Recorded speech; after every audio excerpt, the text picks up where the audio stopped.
Iglesia, estamos a punto de cerrar un año y bueno, qué felicidad para todos los que le íbamos a Argentina. Aquí no pienso causar división, pero puede tomar su asiento. Hemos estado viviendo, ¿verdad? La tensión y la emoción de la final del Mundial. En mi casa yo le iba a Argentina y Esteban le iba a Francia. Yo no sé de dónde, tengo un hijo que conoce todo lo del fútbol, yo no conozco nada, yo no le enseño nada y de repente él sabe todos los nombres de los jugadores, de todo. Y hoy veníamos ya en camino acá a la iglesia a las 10 de la mañana, iba ganando Argentina 2-0 y pues yo estoy con toda la felicidad y Esteban me dice: mamá, por favor, aunque sea que Francia meta un gol, que Mbappé meta un gol nada más, que tiene que pierda, pero que meta un gol, ¿verdad? Pero, y bueno, pues ganamos. Estamos llegando ya al cierre de un año y esta época pues siempre trae mucha esperanza, siempre. Navidad es como respiras que va a haber algo nuevo. Y es como que queremos abrazar toda la bondad y queremos hacer, ¿verdad? No importa, de hecho no importa las creencias, pero yo volteo a ver en la ciudad y todo el mundo quiere hacer actos de bondad, todo el mundo quiere ir a hacer, y sin embargo se le ha concedido a la iglesia ser la luz del mundo. A la iglesia se le ha concedido ser la luz en medio de la oscuridad, pero es una época de mucha esperanza. Hay algunos que luego, ¿verdad? Yo soy de las que pone el árbol de Navidad desde en octubre, yo creo. Y hay gente que no me deja y me regaña, pero yo estoy así esperando que sean las 12 del 31 de octubre para ya poner el árbol y todas las luces. De hecho, les confieso que el año pasado sí lo puse el 31 de octubre porque dije, porque todo el mundo está todo el mundo con Halloween y la oscuridad, y ahorita la verdad es que lo que menos necesitamos es esto, necesitamos luz, así que yo puse el árbol de Navidad y todo lo de Navidad el 31 de octubre, ¿verdad? Pero la Navidad es una época donde vuelve a surgir esperanza. Y esto ha sido por años y años y años. No nos cansamos de celebrarla. Año con año volvemos a poner el árbol. Año con año volvemos a celebrarlo por todo el mundo. No nos cansamos incluso de cantar las mismas canciones que se han cantado por cientos de años, ¿verdad? Venid y adoremos, venid y adoremos. Y por cientos de años se han cantado y no nos cansamos de cantarla y nos emocionamos, ¿verdad? Incluso cuando las cantamos, ¿verdad? Porque recordamos y proclamamos la venida de un rey. Y ese rey ya vino a la tierra y cantamos y venimos y nos ensanchamos en nuestros corazones y volvemos a recordar a quién estamos celebrando. Y la expectativa en los corazones vuelve a surgir. Porque hubo un anuncio hace miles de años de que un rey iba a venir a gobernar a la raza humana, pero era un rey no común, era un rey totalmente diferente a lo que tú y yo siquiera hasta el día de hoy podemos imaginar. Si alguien nos dice, ¿sabes que viene un rey que va a venir a gobernar y va a traer la paz y va a hacer todo esto? ¿Y tú qué esperas? O sea, yo todavía en mi mente sigo pensando alguien muy grande, alguien con una fluidez, con una autoridad, y sin embargo volteo a ver la escritura y las características del gobierno de Dios son totalmente contrarias a la raza humana, porque la raza humana está caída y estamos quebrados a menos que Cristo Jesús venga a nuestras vidas. Es la única esperanza. Entonces la Navidad anuncia, ¿verdad? Es el anuncio de este rey diferente que venía a gobernar al mundo entero, cuyo reino no iba a tener final. No se puede acabar el gobierno de Jesús. No se puede acabar. Los reinos, volteas ahorita, este año falleció la reina Isabel. Nunca, yo creo que la historia va a volver a ver, o falta muchísimos años para que se vuelva a levantar una mujer reina, ¿verdad? De todo lo que ella hizo, pero reyes vienen y reyes salen. Gobiernos inician y gobiernos terminan. Los vemos nosotros, ¿verdad? Ya va a terminar un gobierno de 6 años y empieza otro gobierno, pero el gobierno que se había prometido al pueblo de Israel, que la promesa era para Israel, pero por causa de Jesús, esa promesa viene a todos nosotros. Y es un gobierno que no tiene final, es un gobierno que al contrario de tener final, se va expandiendo y se va expandiendo y se expande a través de nosotros, de la iglesia. El Salmo 145, versículo 4 dice: una generación alabará tus obras a otra generación y anunciará tus hechos poderosos. Desde el Antiguo Testamento ya, generación tras generación, anuncia el gobierno de Dios. Es imposible que el gobierno de Dios se acabe. Es imposible. Si me acompañas al Evangelio de Juan, rápidamente, hoy vamos a estar tocando varios pasajes.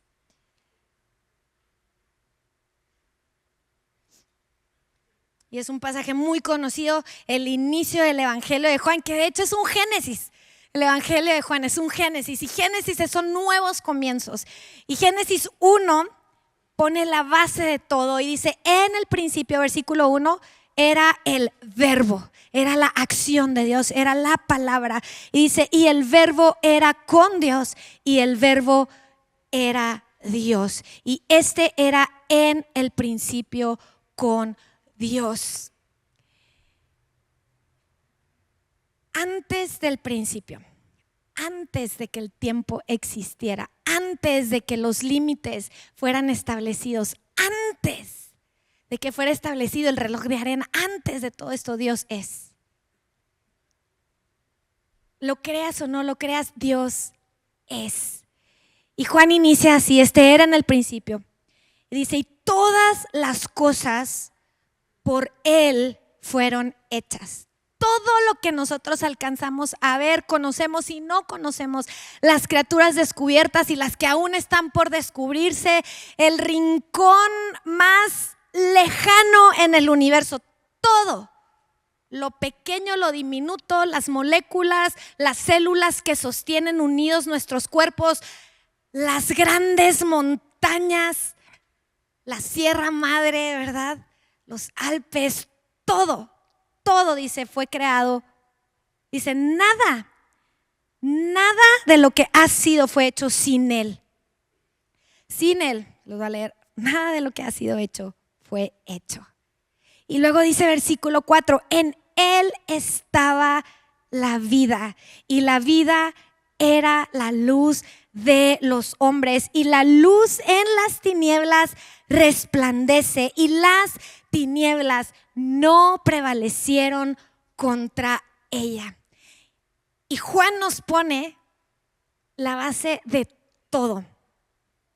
En Él estaba la vida. Desde antes de la fundación del mundo, en Él estaba la vida. Cuando la raza humana cayó, en Él estaba la vida. Solo Él es la luz en medio de las tinieblas. Isaías 9, la profecía que da Isaías dice: el pueblo que habitaba en tinieblas, dice, vio gran luz. Está hablando de una luz ajena, no una luz que está adentro de nosotros o dentro de ese pueblo, dentro de la raza humana. Es una luz que es externa, y Juan nos dice: ¿quién es esta luz?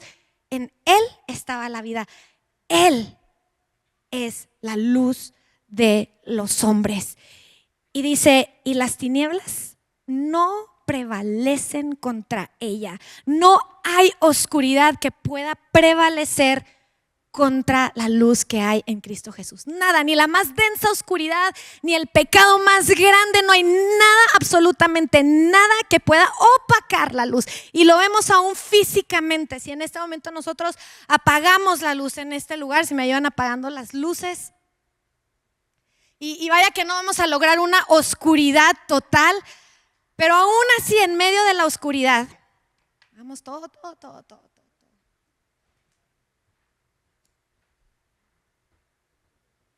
Por muy mínima que sea la luz, todos la podemos ver.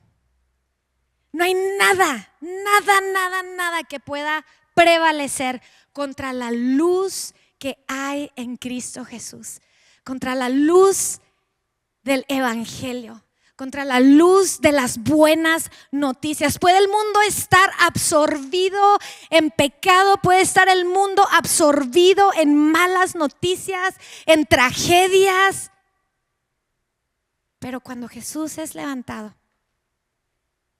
Jesús dijo, si yo fuera levantado, a todos atraeré a mí. Si la luz entra en un lugar muy oscuro, no la puede opacar. Si me ayudan ahora sí prendiendo las luces. Y lo más impresionante es que cuando está la oscuridad y tú enciendes una luz, lo único que puedes ver es la luz. No me vas a ver a mí, no vas a ver mis fuerzas, no vas a ver mis esfuerzos, mis logros, mis fracasos. Lo único que podemos ver es la luz de Jesús. Y Juan dijo, en él estaba la vida y la vida era la luz de los hombres y la luz en las tinieblas resplandece y las tinieblas no prevalecieron contra ella. Más adelante, en el versículo 9, dice, aquella luz verdadera que alumbra tiempo presente a todo hombre venía a este mundo. Y se empieza a cumplir lo que había sido dado como promesa desde cientos y miles de años atrás. Porque el corazón de Dios por la raza humana no ha cambiado. Es el mismo ayer, es el mismo hoy y siempre será el mismo. El corazón del Padre por acercarse, por vivir entre nosotros, por tener un pueblo de su exclusiva posesión. Desde el inicio vemos que quien está interesado en la raza humana, no somos nosotros buscando a Dios, es Dios buscando la raza humana. Y Dios buscando a la raza humana en su peor momento. Lo ves en Génesis. ¿Quién había escogido su propia voluntad? ¿Quién le dijo a Dios, Dios, yo no confío en lo que tú me estás diciendo porque yo quiero probar por mí mismo cómo se siente ser el que dicta las cosas?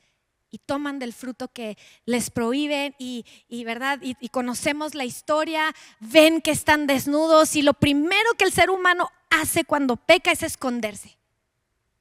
Porque queremos cubrir nuestras faltas, queremos cubrirlas y Adán y Eva van, se esconden y quien va en busca de ellos es Dios. Y dice que ellos están escondidos y Dios empieza a pasearse por el huerto buscando y diciendo, Adán y Eva, ¿dónde están? Entonces el que tiene la iniciativa siempre es Dios, no somos tú y yo. Y qué descanso, qué esperanza, ¿verdad que sí? Y dice, en el mundo estaba, versículo 10, y el mundo nuevamente por él fue hecho, pero el mundo no le conoció. Versículo 11, a lo suyo vino y los suyos no le recibieron. El versículo 12, más a todos los que le recibieron, a los que creen en su nombre, les dio potestad de ser hechos hijos de Dios. Vamos a orar. Padre, te damos gracias por esta mañana, Señor, que podemos venir delante de ti, que podemos reunirnos, Señor. Padre, abrimos nuestro corazón, nuestros oídos, Señor, a ti, a tus palabras, Señor. Padre, que la tierra de nuestro corazón esté lista, Señor, para recibir la semilla, Señor, que el día de hoy va a ser sembrada en nosotros. En el nombre de Jesús, amén, amén, amén. Si quieres, si tomas apuntes, el título de hoy es Preparen un camino.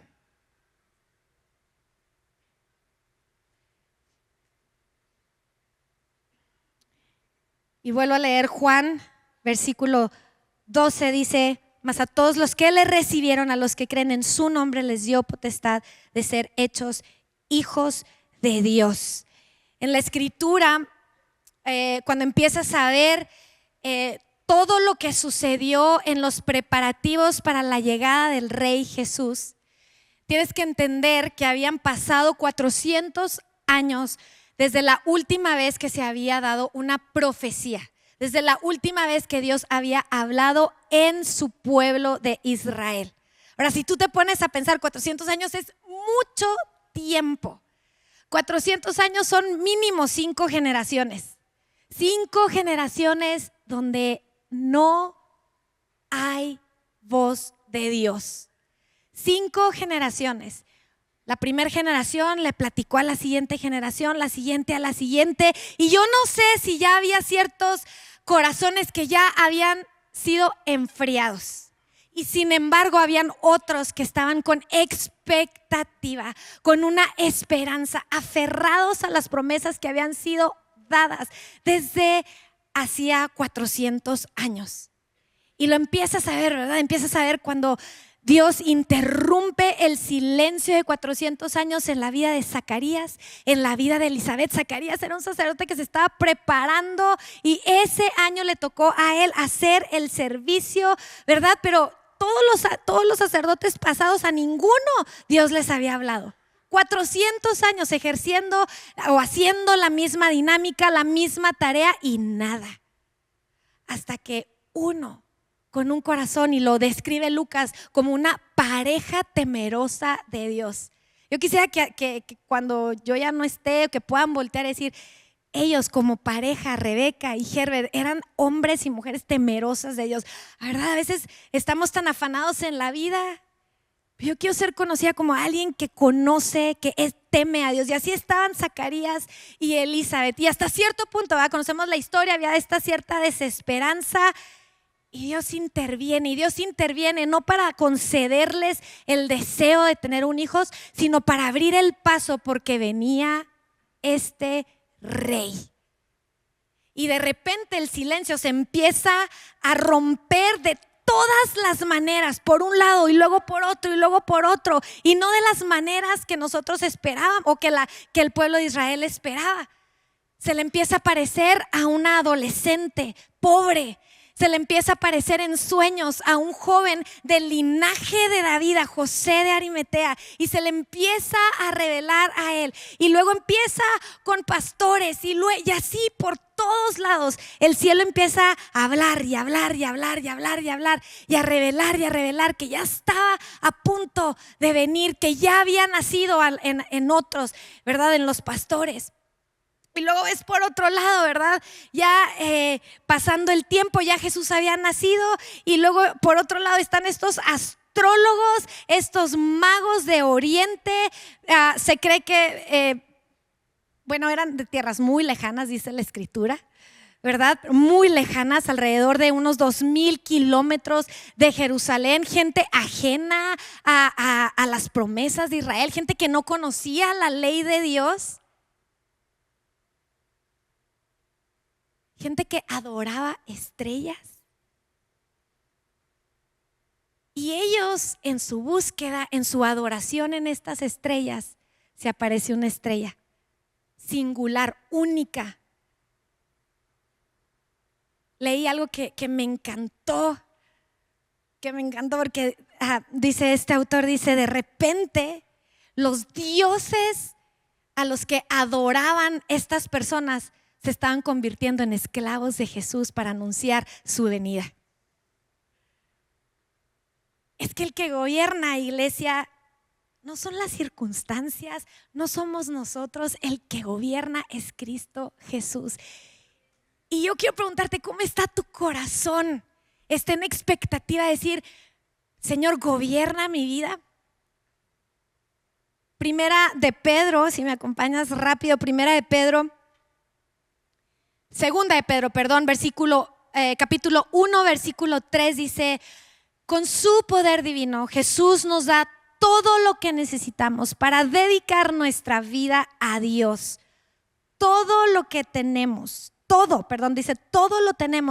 porque lo conocemos a Él, quien nos llamó por su gloria y excelencia. Y este Dios, dice, nos ha dado grandísimas y preciosas promesas.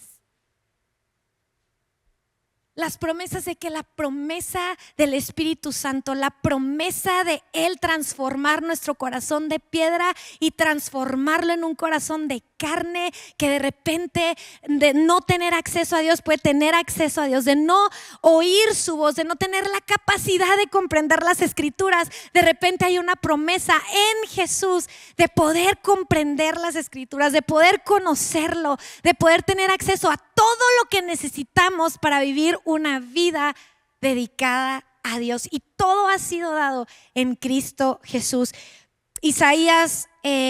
Todo Isaías, de hecho, por varios pasajes están descritos las características de este gobierno de Jesús. Y lo podemos comparar y lo ves con los evangelios y ves a Jesús.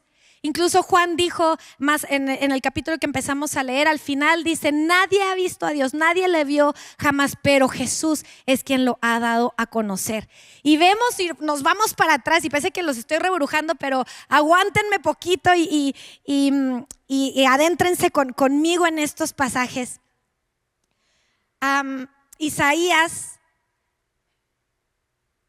Isaías 9, desde el versículo 2, dice: el pueblo que estaba en tinieblas vio gran luz, los que habitaban en tierra de sombra de muerte, la luz resplandeció sobre ellos. Y empiezan estas promesas de este gobierno.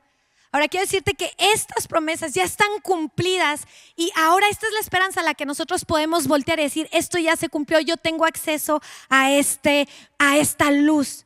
Si tú estás habitando en tinieblas, así como este pueblo dice, habitaba en tinieblas, ya está acostumbrado. Este pueblo ya estaba acostumbrado a las tinieblas, a la oscuridad. Dice, hasta que una luz de fuera, algo que no es dentro, la esperanza no está entre nosotros, la esperanza solamente está en Jesús. Y es esta luz, dice, viene y resplandece sobre ellos. Y dice, y quita la guerra, ¿verdad? ¿Y cómo es esta luz?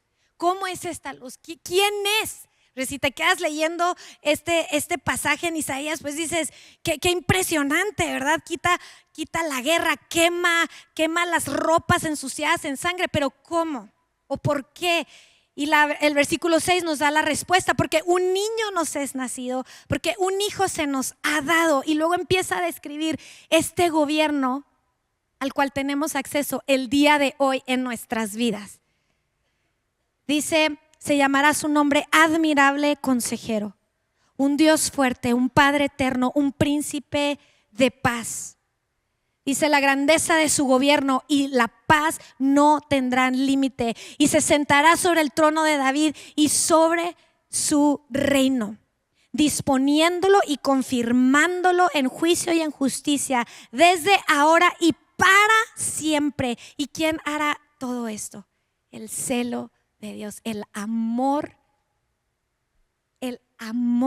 de nuestro Dios. Y luego más adelante vuelve a describir este gobierno.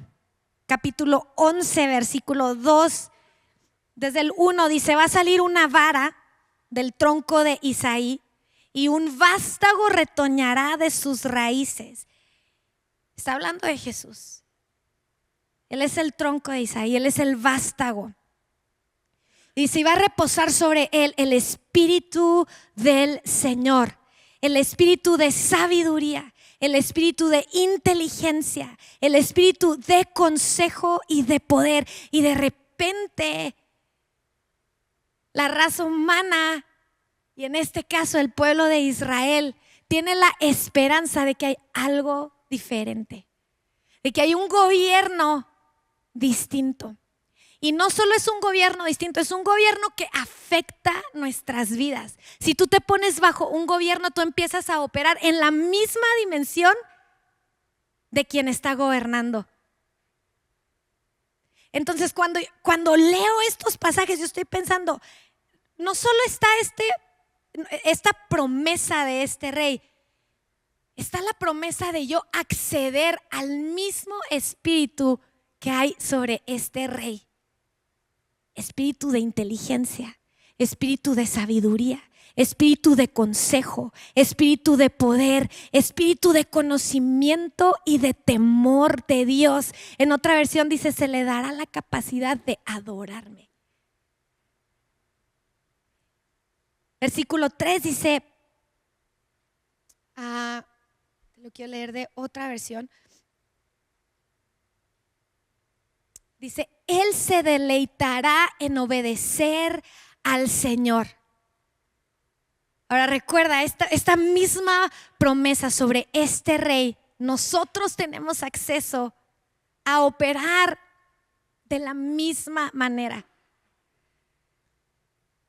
Dice, Él se deleitará en obedecer al Señor, no juzgará por las apariencias, ni tomará decisiones basadas en rumores. Y veo a este rey que viene a gobernar a una raza humana tan quebrada, tan llena de orgullo, tan llena de conflictos internos, tan llenos de corajes, tan llenos de reclamos.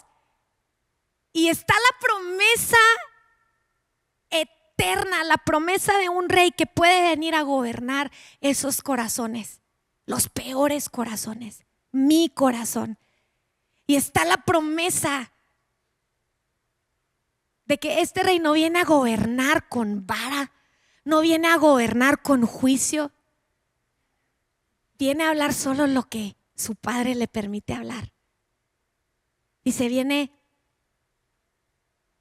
no viene a juzgar por tus apariencias. Este rey al que hoy tú y yo venimos a cantarle, no venía a juzgarte por tus apariencias. No venía a tomar decisiones imparciales. No venía a tomar decisiones basadas en chismes. ¿Cuántas veces nosotros mismos tomamos decisiones, nos alejamos, hacemos cosas simplemente porque escuchamos chismes?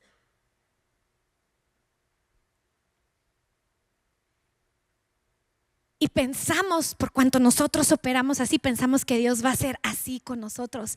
Pero el gobierno de Dios, iglesia, es totalmente diferente. Y no es solo totalmente diferente, es que nos da acceso a nosotros, a ti y a mí, de estar en ese gobierno y de operar en la misma manera por causa de su Espíritu Santo.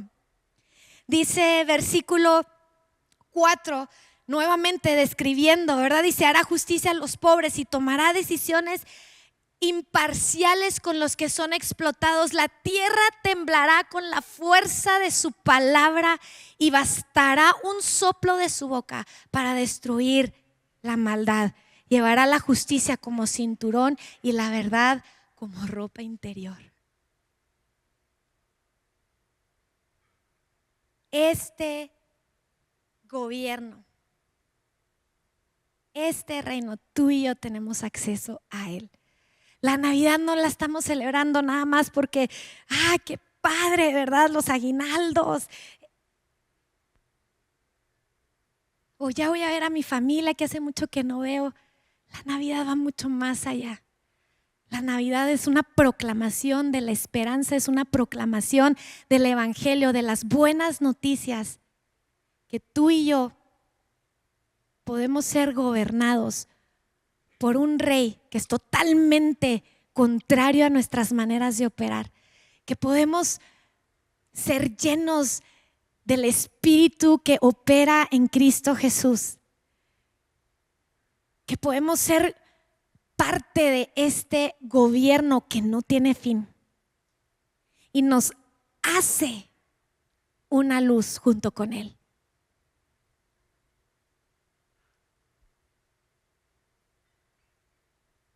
Entonces, cuando estoy leyendo todo esto, volteo y le digo, Señor, aquí estoy. Que podemos conocer al Señor, pero a veces en el camino nos llenamos de muchas cosas y nos olvidamos del costo que hubo para que tú y yo podamos tener una relación con Dios, que podamos orar y que sepamos que nuestra oración llega al cielo, que Dios le escucha, que Dios nos responde. Hubo un costo muy alto, Hubo un costo que fue determinado desde antes de la fundación del mundo. La Escritura voltea y nos menciona, dice, el Cordero de Dios, dice, destinado desde antes de la fundación del mundo. La conversación que hubo antes de la creación entre Dios Padre, Dios Hijo, Dios Espíritu Santo, ellos no tenían tiempo, ellos estaban a punto de crear el tiempo, ellos estaban a punto de decir, aquí tiene un inicio y aquí hay un final. Y lo vieron todo, vieron la condición del ser humano, vieron la respuesta que iba a haber, vieron al ser humano rebelarse. Y entonces ellos dijeron, ok, hagamos al hombre a nuestra imagen y nuestra semejanza. El Cordero ya estaba desde antes destinado, las promesas ya estaban desde antes destinadas para que tú y yo pudiéramos caminar en ellas. La Navidad nos vuelve a traer esperanza, la Navidad nos vuelve a decir, sí es verdad, no son fábulas, no son historias bonitas.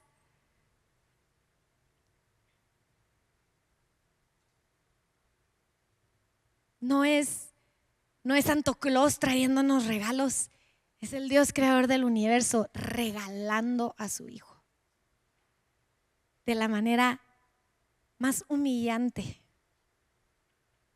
para podernos dar acceso a este gobierno, a su Espíritu Santo. Isaías 40 y me quedan 5 minutos y con esto quiero cerrar, así que si me acompaña el equipo de alabanza.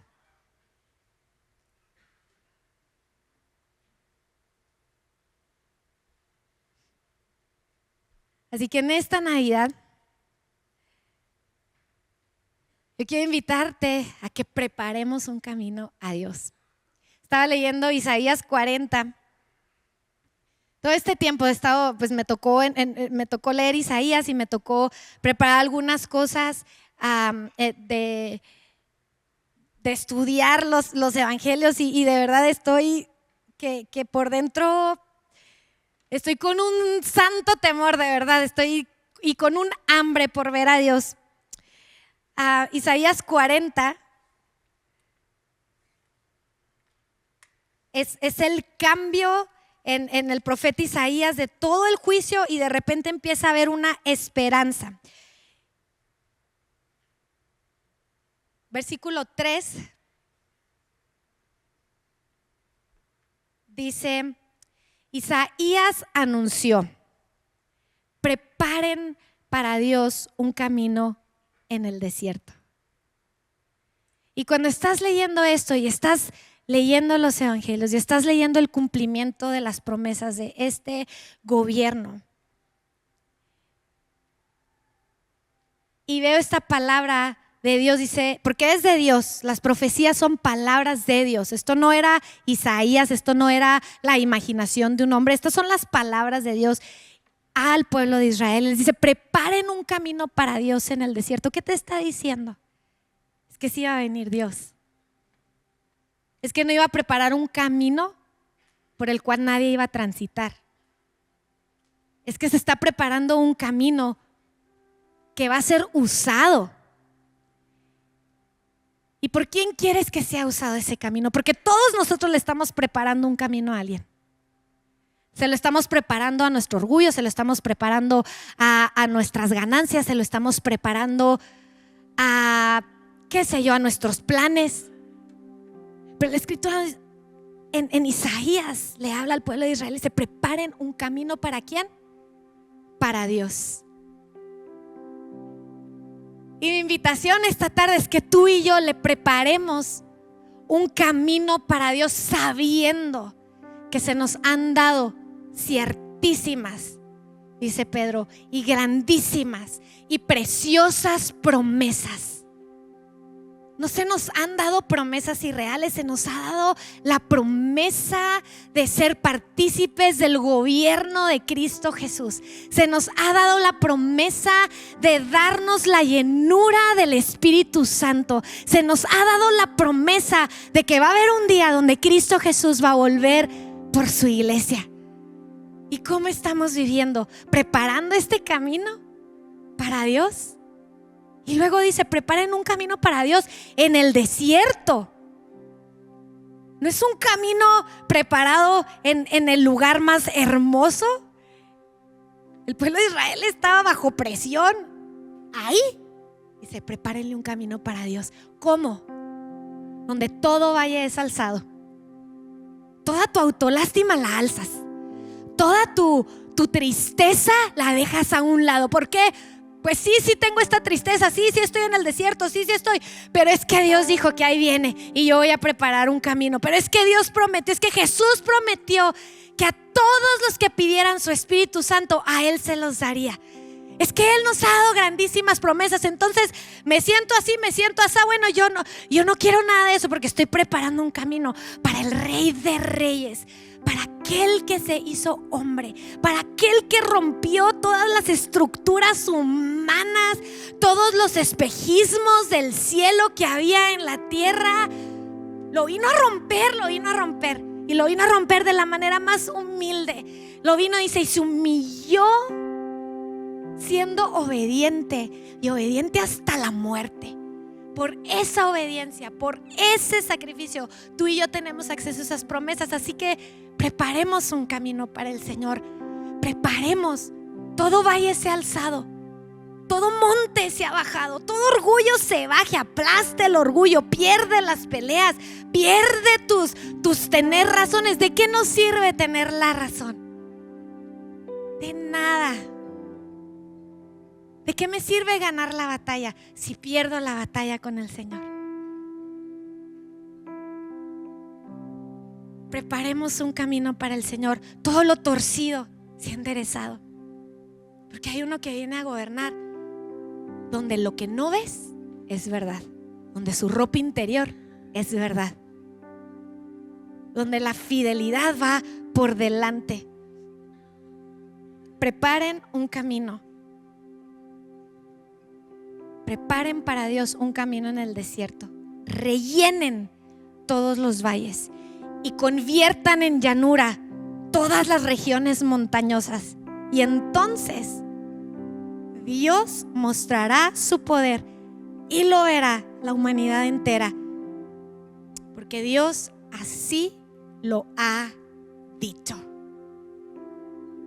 Y esto fue en el Antiguo Testamento, bajo la ley. Cuando Cristo Jesús no había roto todavía la separación entre Dios y los hombres, ¿cuánto más no hará el Señor el día de hoy? ¿Cuánto más no nos dará? ¿Qué no te pones de pie?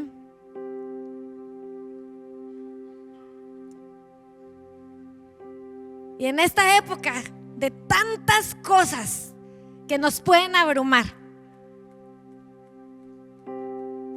podemos abrirle paso a la esperanza, podemos abrirle paso a la fe, a volver nuestros corazones a lo que sí es verdadero. Podemos volver nuestros corazones y decirle: Señor, yo quiero operar en este gobierno, yo quiero operar,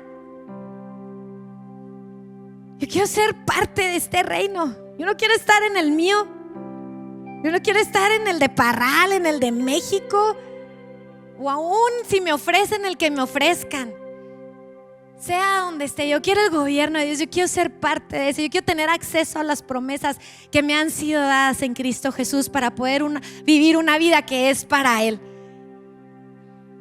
Y si quizá tú estás aquí, tú necesitas enderezar cosas torcidas en tu vida, tú necesitas bajar montes, necesitas subir valles, necesitas extender perdón, y lo puedes hacer porque hay uno que ya lo hizo. Hay uno que camina en perdón, hay uno que camina en justicia, hay uno que camina en verdad, hay uno que camina con fidelidad para aquellos que le han sido infieles. Hay uno que vino a gobernar independientemente de nuestra condición,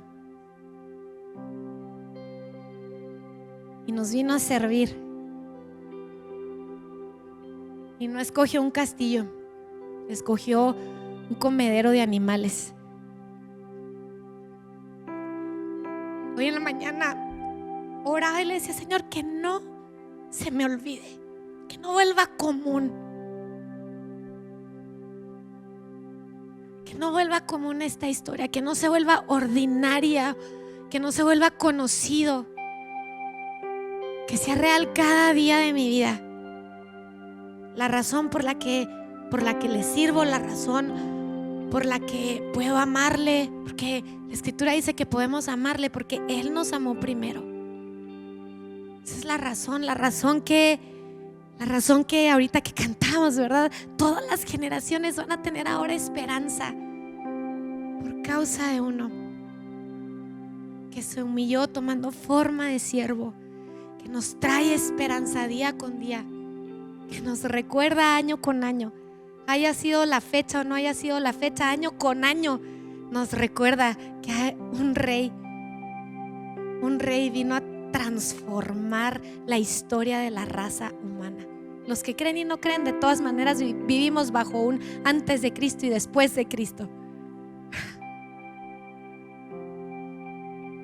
Así que ¿quieres tú preparar un camino? Porque Dios quiere venir. Dios quiere venir a transitar el camino de tu vida. Dios quiere venir a gobernar el camino que está delante de nosotros. Yo quiero preparar ese camino. Levanta tus manos. Y ahí puedes tener una conversación con Dios. Si hay un valle, ahí dile: Señor, este día dejo a un lado porque yo quiero preparar este camino. El camino donde tú vienes y tú gobiernas, el camino donde tú vienes y tú mandas, el camino donde tú lo llenas todo con tu presencia, el camino en el desierto que tú vuelves a hacer florecer. Espíritu Santo, llena de fe los corazones en este lugar, llena de esperanza, Señor, pero la esperanza puesta en ti, Señor, la esperanza puesta en el gobierno de Dios, en el gobierno de los cielos. Llena los corazones de la fe del Hijo de Dios. Llena los corazones, Señor, llena de expectativas, Señor, de ver, Señor, lo que tú vas a hacer. Padre, que en estos días, Señor, todo valle en nuestras vidas, en nuestras almas, sea alzado, Señor. Y todo el orgullo, todas las regiones altas, Señor, en nuestras vidas se conviertan en una llanura, en una planicie, para que pueda correr, Señor, tu presencia, Señor, con una libertad en nuestras vidas. Que tu gobierno pueda establecerse en nuestros corazones con tanta facilidad que no encuentres nada que lo pueda obstruir. Señor, si hay algo torcido, Señor, que sea enderezado, Señor, y que tu Espíritu Santo, Señor, llene cada espacio, cada rincón, cada pensamiento, Señor, lo más profundo de todo nuestro ser, Señor, Padre, y que tu gloria, Señor, resplandezca en esta tierra, Señor, y que tu gloria resplandezca, Señor, en nuestra ciudad, Señor, y que la luz de Cristo Jesús brille, Señor, en nuestra ciudad, en nuestras familias, Señor, en nuestros trabajos, en todo, Señor, en todos los lugares, Señor, porque hay una iglesia que camina, una iglesia que constantemente prepara los espacios, prepara los caminos para que tú lo llenes. En el nombre de Cristo Jesús.